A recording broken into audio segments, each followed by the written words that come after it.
Madden Nation, Skips here for another exciting edition. It is not your den, it is not my den, but it is the Madden, aka the Laser Show. Hello Madden Nation, Skips here for another exciting edition. It is not your den, it is not my den, but it is the Madden, aka the Laser Show. Oh, the internet's most passionate show about John Madden NFL 12 football, kicking off the bag. Show 194. What we're talking about today is the Game of the Week Revisited, Show 66, TWIM, Zfarls versus my man, Shotmaster, EA Sports Game Changer Shotmaster, against EA Sports Game Changer Zfarls. And, can neck crack it? Ooh. Ooh. Woo. You ever get a good neck crack and just kind of revitalize your day?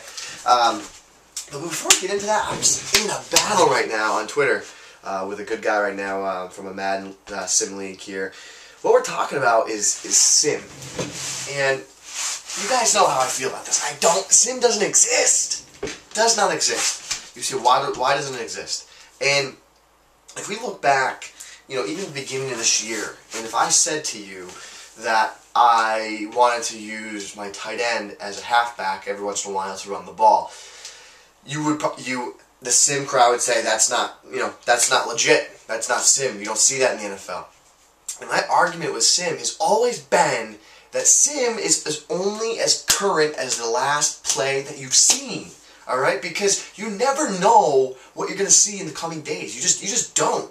And if you say, I just don't like the rules and regulations that get placed, right? So my point is, you know, you've seen the New England Patriots play this year. You've seen Aaron Hernandez, especially late, has been getting a bunch of handoffs. Guy even played in the backfield under center last week. Why? Patriots were no huddling. They had a 2 tight end package, 3 wide receivers, and they didn't have a running back, but Tom Brady audible under center to single back in a no-huddle situation, and Aaron Hernandez was actually the halfback. Now, he got the handoff. That's the kicker. They actually handed the ball off under center. He's also gotten a bunch of handoffs from shotgun, where he's been in the backfield, taking a little halfback draw, halfback sweep.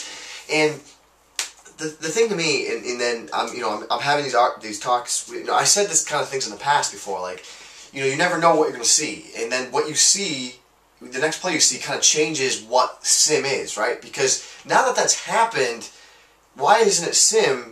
Why isn't it NFL like for me to audible down to full house and use Aaron Hernandez as a halfback? Well, I'm typically not running the ball with him. He's just lined up back there, right? So I don't understand that argument, you know. And then the response I'm getting, which I respect it, I understand it, but the response I'm getting is, well, that's the 5% rule, right? You know, what they say is that, you know, you look at a thing called the dark figure crime. This is getting way out of Madden world, but it's 5% of 95% of the crime in the country is committed by 5% of people, right? So that, I mean, you can kind of look at that towards anything you're looking at. 5% rule. So pretty much anything, you know, 5% rule. Okay, so the Patriots are like kind of like that 5% rule. Where 95% of the league is running this Sim style offense, whatever that is, right? I don't know, but the Patriots run the 5% rule of where they do crazy, quirky things. No huddle 50% of the game. Aaron Hernandez is at halfback, things like that. So the rule is, well, now what's happening is I'm hearing, well, we're looking at the majority of what the league does. So you're just going to ignore the New England Patriots? I mean, it just so happens they're my favorite team, but that makes me upset too. But how you just, I mean, again, my point before about what Sim was and what Sim is, you know, has always been is that the league, or the individual league, makes rules that suit that league. And I get that. That's awesome. And that's good, because that's creating unity, and that's creating a culture in that league that's awesome, right? But when you look at the grand scheme of things, I've been a part of a lot of Sim leagues and jumped in conversations and talked with a lot of these guys, and I've never found 2 Sim leagues that were separate of each other, that had no idea they existed, and had the same rules, right? Because all the rules are always different to fit the needs of the league, right? So maybe you have a guy that is a great passer, and then you start limiting his passing and things like that.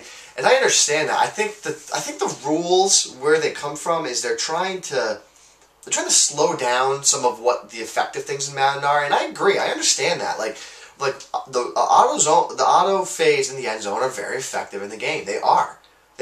Maybe they're over effective. I don't know. I'm not the judge of that. But what I'm saying is, They are effective. They are very effective. But the kicker to me is that they're effective to the right guys, right?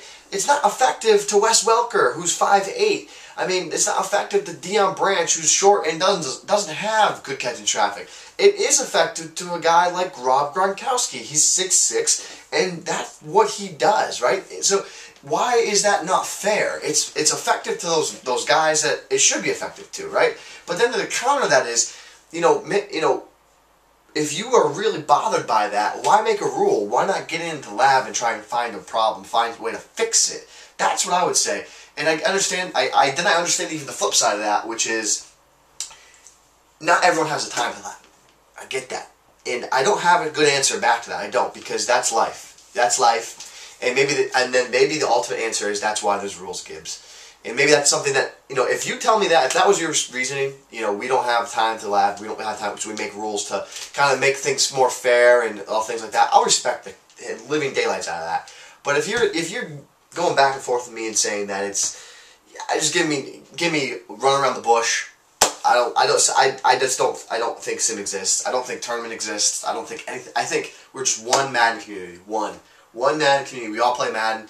We all gotta try and connect with each other. Remember, glitches are only things that do not have counters, right? So I say a field goal kick. If you can block field goals, that's a glitch, because as a field goal kicking team, I can't hot route, I can't block a guy, I can't call it different formation, I can't make adjustments to stop you from blocking my kick. That's what a glitch is, alright? That's what a glitch is. Nano blitzes, to me, they don't exist. So a blitz that comes off that left edge every time, without you making adjustments, is not my fault. That's your fault. It's your fault, not mine, because you have to slide protect your line, block a guy, do something, you'll pick the pressure up. But don't sit there, do nothing, and say that it's my problem or it's their problem. That's all I gotta say about that. I got a little fired up about that, but I respect it. I respect everyone out there that plays the game, and but that's the beauty of this game is that you have these debates, and that's part of the reason why I love Madden, right? It's because these debates go on and these battles go on, and that's what's great about the game. Let's talk about Shop Wheezy. And let's talk about Zfarls this past week playing this game. My controller died. And gotta plug it in.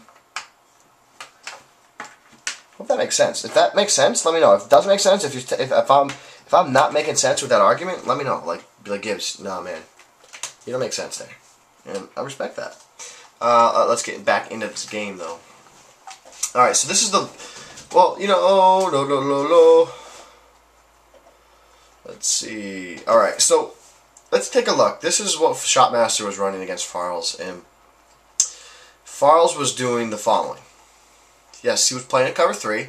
Actually, I don't even know if he was playing a cover 3. I think he was. He was playing a cover 3, and this is what he was doing. So, first off, his adjustments were the following. He would pinch his line, and then he would kind of crash him out. And then that was it. That's all he was doing, right? I don't know what else. He wasn't setting the defense up properly. I think in the heat of the battle, he just wasn't setting up properly. And then what he was doing, he was keeping the safety, way back here. For whatever reason, he was afraid of play action. And I think I did say watch out for play action a couple times, but over the course of the game, when your opponent doesn't show you that they're going to do, run play action, don't respect it, right? So Shopmaster just kept running this play. And Zfarls had that deep safety way out there, and as you can see, why this run's effective is because you don't have that extra guy in the box. Let me bring that back out here. Go back to instant replay. Now we lose the containment off that left edge, as you can see. So look there's 2 free blockers there. Now if I had my user guy, I could take up that 78, and then you'd have the other linebacker, Clay Matthews, Claymaker, take up the block and be able to knife in and take out the ball carrier. So first and foremost, Zfarls, this is a call out on you, buddy. You were sloppy with your adjustments. You were very sloppy. You didn't even make adjustments. Well, you did make adjustments, but you didn't finish the adjustments. You pinched your line, and that kind of was it. I want to see what we talk about on a daily basis all the time about that run defense, right? I want you to make the adjustments. So there's a 6-yard clip because the safety was back. So when I remember what we say about what you're doing with this run defense, you're making... you're creating balance. Remember, I want the flat zones. I want them wide. I want them out wide. Now, see these linebackers? See how they're staggered? They're not very balanced with the offensive line. So one way you'd make them balance is like that. That's balance, right? You have him over those DNs. That's pretty balanced. But because Shock was running that fullback dive, I want Clay Matthews just a little bit inside of that DN. And then I want AJ Hawk a little bit outside of the opposite DN. And the reason I want him outside is because Shock was going outside a lot with that run. Now, your last responsibility that Zfarls wasn't doing is to run up in the middle of the field. You have outside containment on this left side with our linebacker here. So we're not worried about the run. We know this formation doesn't have a toss there, so we're not worried about the toss, and we don't have to really keep containment out the outside edge because we know there's no toss from this formation. So your responsibility here, Zfarls, should have been with Burnett to jump up the middle of the field right through there, right through this gap, and take them up. Because if we take a look at the offensive line here, Green is going to get taken up by the center. Raj is going to get taken up by the guard. Pickett will be taken up by the tackle here. And then we have Wynn. Wynn should be picked up either by the tackle or the guard. Tackle or the guard. And then the linebackers right here, Walden and Hawk, will be taken up by either the guy that doesn't take up Wynn and then the fullback. So then your responsibility here with Burnett is to get through and knife through this A gap right there. So here's the play again, and I wanted Zfarls up in the box here. I wanted him up in the box. I wanted him to shoot the A gap right through here. As you can see, you get in, you take him down. And what Zfarls was doing was keeping that last guy back. The most important part about this run defense, and I hear people say to me, Gibbs, I don't get the run defense to work. The run defense isn't working. And the major focus of the run defense is that free safety deep. You got to get 9 guys in the box, like we have here, 4 D linemen, 4 linebackers, and 1 deep safety. That's 9 defenders. You got to overload that defense. As you can see here, like what I said before, look. So the guard took the linebacker, our D end, and then the tackle's getting upfield. The fullback set outside containment right there, outside containment. Just for boots, we have outside containment over here. We have Clay Matthews free for the fullback dive, if there was a fullback dive. And now we shoot the gap with our linebacker, right there. Right there, our safety, I'm sorry. Shoot the gap and take them down. Nowhere to go. Again, very easy adjustment. Now, when I say these easy adjustments, one of the big things about this is that I'm not going to blame Zfarls because this was a different run formation he hadn't seen before, someone used all year. And part of what you go through in Madden is you need to lab certain formations. Now, if I was going to face strong close, say for example this is a strong close. Let's see if I well, let me go to a pass and let me see. Yeah, so this is more like what you see strong close, like Saunders would be out wide and Walsh would be out wide. But say this is strong close.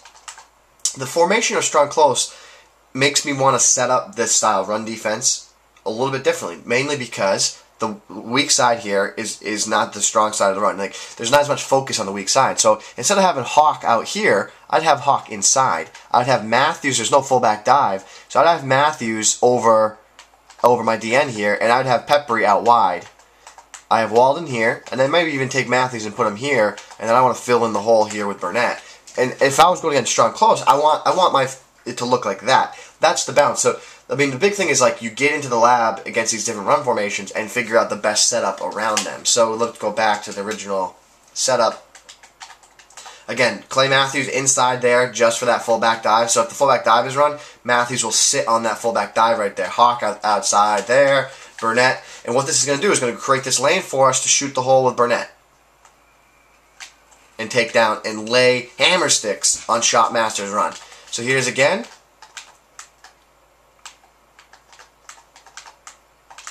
Hawk outside.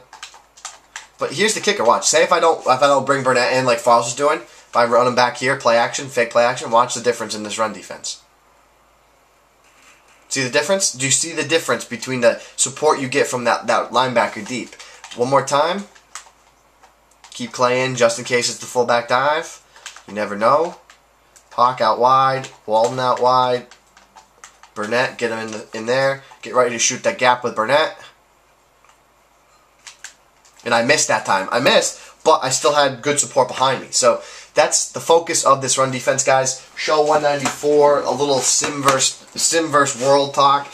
Much respect to my man, Freight Train Shane in the Madden Sim League. Love you guys. Appreciate everything you do. I love this conversation we're having. That's just my stance, but I respect what you guys are doing as well. And keep at it, guys. And as always, guys, what are we doing with this show? We are changing the Madden community. We are doing it one snap at a time. Hello, Madden Nation, Skips here for another exciting edition. It is not your den, it is not my den, but it is the Madden Den, aka the Laser Show.